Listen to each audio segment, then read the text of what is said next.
Hello guys, আসসালামু আলাইকুম। রাকিব মিডিয়ার পক্ষ থেকে সবাইকে স্বাগতম।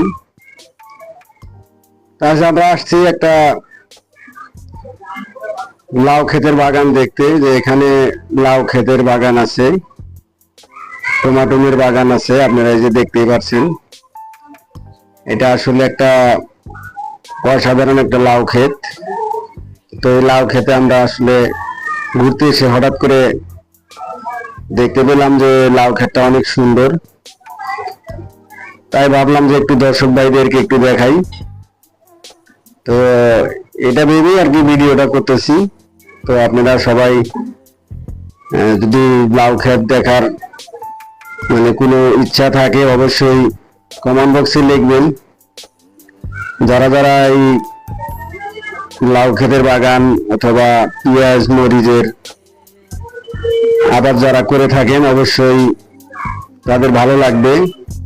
দেখেন কি সুন্দর পরিমাণ লাউ ক্ষেত মাটির মধ্যে।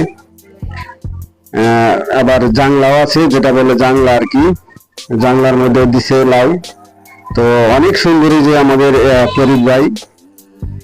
ফরিদ ভাইও আসছে আমাদের সাথে।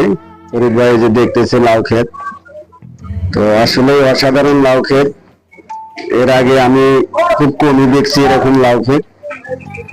তো ঠিক আছে, এভাবে লাউ ক্ষেত দেখে যা ভাবলাম, এত সুন্দর লাউ ক্ষেত আসলে কখনো মনে হয় আমি আর দেখতে পাবো না। আমাদের বাসা থেকে অনেক দূর এসে লাউ ক্ষেতের ভিডিওটা করতেছি। তো সেই বিষয়ে আপনাদেরকে জানাচ্ছি যে আপনারা যদি লাউর আবাদ করতে চান, অবশ্যই কমেন্ট বক্সে লিখবেন কি ধরনের জিনিসপত্র দিলে লাউ খুব ভালো হবে, এবং সেই পরামর্শ নিতে হলে অবশ্যই যোগাযোগ রাখবেন।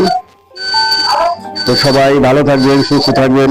সবাইকে আবারও আসসালামু আলাইকুম জানিয়ে বিদায় করছি। আসসালাম।